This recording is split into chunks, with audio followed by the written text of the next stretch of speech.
atrás dos jogos com a igreja. A minha experiência com o MEG, ela começou quando eu estava num momento bem difícil. Eu num momento que eu estava até questionando minha fé. Aí eu entrei no MEG e comecei a conhecer vários amigos que me ajudaram a renovar a fé e trouxeram experiências de vida que o mundo não traria de outra forma melhor.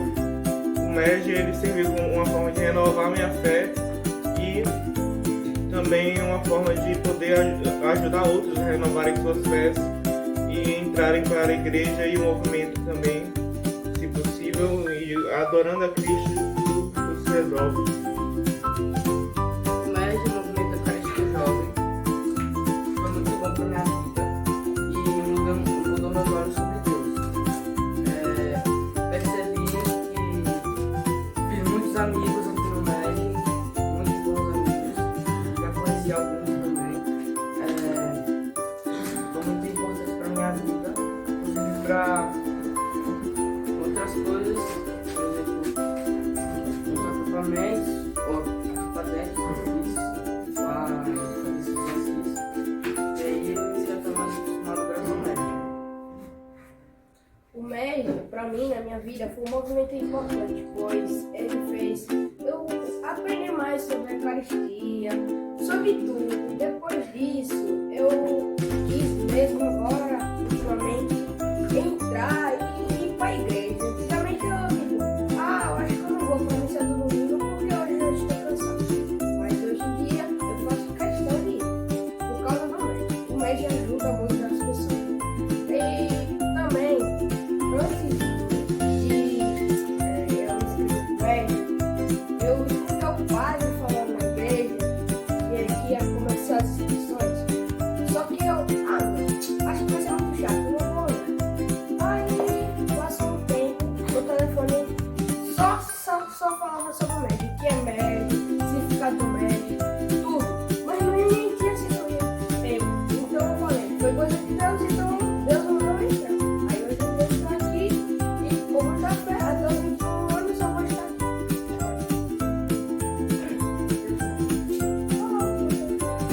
O MEG era um movimento que eu não dava muito valor. Eu não achava que ia ser um movimento bom pra ir. Eu achava que realmente era só uma coisa que minha mãe queria que eu fosse.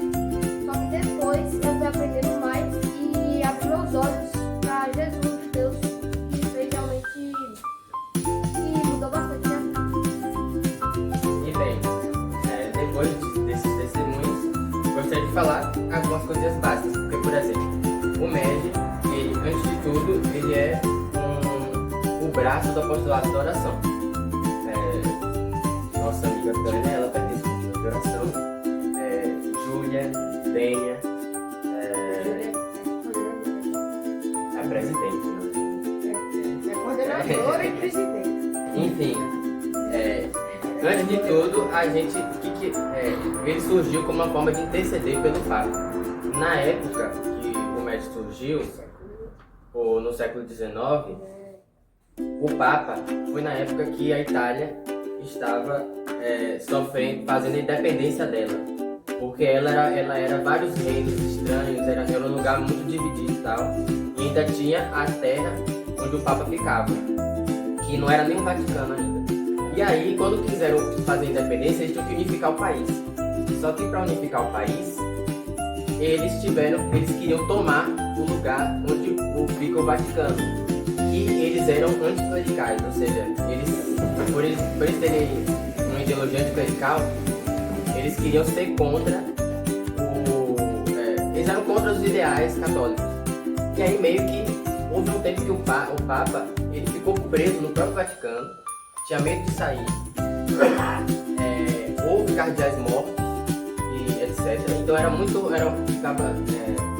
tempo de muita turbulência. O Papa acho que chegou a ser, não sei se foi preso ou exilado ou as duas coisas. Eu posso estar confundindo, porque um tempo antes aconteceu a mesma coisa, só que com Napoleão. Enfim, aí era uma época muito turbulenta, lá estava incerto qual seria o futuro da sede da igreja e tal, depois de muitos termos estáveis. E E aí os jesuítas eles resolveram montar um grupo que intercedesse pelo Papa.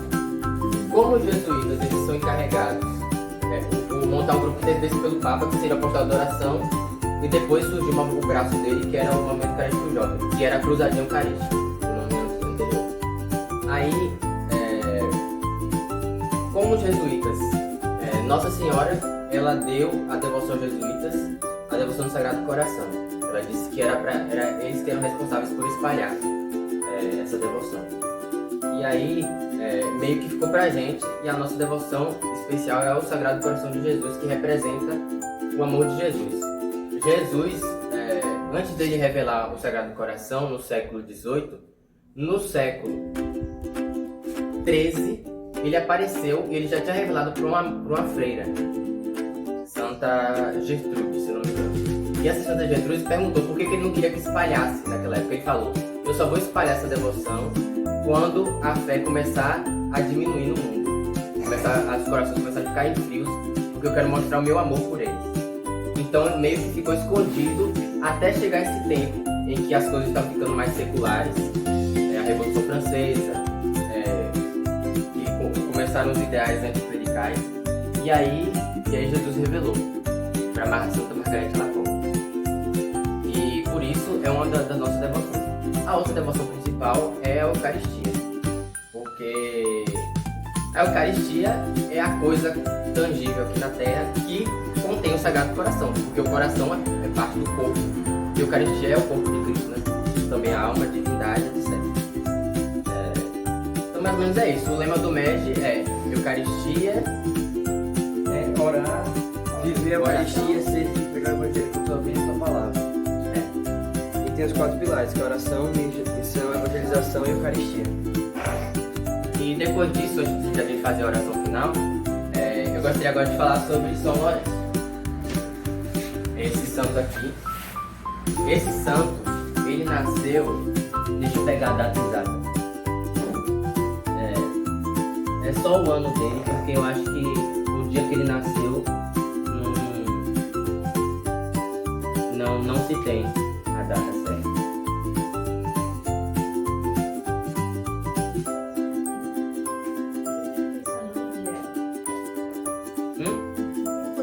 Certo. Ele nasceu na Espanha no século III, 200 e pouco, 225 eu acho. E ele nasceu na cidade de Huesca. Hoje em dia é uma província de Aragão. É um distrito de Aragão, na Espanha. E ele era diácono, ou seja, nessa época, hoje em dia não está tão comum, geralmente são os coroinhas e o ministro da Eucaristia que faz as coisas que o diácono faz. Mas o diácono era o que fazia na missa, o que geralmente os coroinhas e o diácono faz, né? E os ministros da Eucaristia fazem, que é entregar a comunhão, servir e ajudar o padre, e depois ele levava a comunhão para os doentes, e por isso eles eram os primeiros mártires, geralmente, porque eles iam para a rua, na época que ainda era perseguido, e aí as pessoas caíam matando, uns eram apedrejados, aí, enfim. Só que ele foi o diácono do Papa Sisto. E aí o imperador, ele mandou martirizar o Papa Sisto, e meio que ele ficou sentido, porque ele ficou, poxa, ele falou alguma coisa, meu pai, você vai deixar eu, etc. Aí o Papa Sisto falou profetizando, você vai também. E aí acabou que, só que antes, o Papa Sisto mandou confiscar o tesouro da igreja. Todos os cálices, o dinheiro, etc. Do dízimo, etc. E aí, ele, por obediência ao Papa, pegou todo esse tesouro, em vez de dar para o imperador, ele entregou aos pobres. E aí depois, quando o imperador, porque ele já estava em Roma, né? Como ele era diácono do Papa, ele já morava em Roma. Aí ele mostrou ao imperador todos os pobres, ele falou assim, esse aqui é o tesouro da igreja. Aí o imperador ficou muito puto e mandou martirizar ele também. E aí ele segura essa grelha aqui, porque ele foi queimado. Foi queimado numa grelha. Só que tem uma história muito interessante dele, que ele era muito, muito devoto da Eucaristia. E dizia que desde criança, ele sentia quando a Eucaristia estava passando perto dele. Por exemplo, quando alguém estava levando para algum doente. E aí, uma vez, quando um padre estava dando a Eucaristia para uma leprosa, a leprosa comungou, mas ela vomitou. E aí o padre ficou desesperado, porque não sabia o que fazer.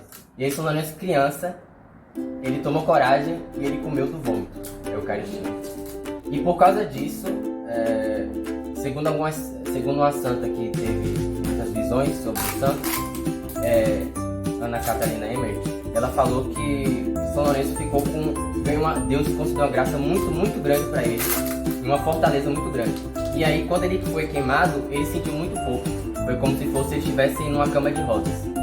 E diz a lenda que ele ainda falou: vira do outro lado, porque isso aqui já tá assado. E por isso ele é padroeiro também dos comediantes, só por causa disso. Ele é também comediante. Vira do outro lado, porque isso aqui já tá assado, enfim. Mas é isso. A gente resolveu comemorar também, porque hoje é dia dele, né? São Lourenço. Ele é o padroeiro do médico? Não, o padroeiro do médio é Santa Terezinha, que fez parte do médio na época dela. Há poucas décadas depois ela se lançou. E São Francisco Xavier, que foi um missionário jesuíta que foi um dos primeiros a ir pra China. Ele viajava, né? Ele foi pra vários lugares. Ele morreu na China, se não me engano. Mas a gente escolheu comemorar ele porque hoje é o dia dele, né? E, Ele nasceu em 2025 depois de Cristo. Não, 225. 225. 225 é esse ano. Enfim. Pouco assim, 200 anos, né? Mas enfim.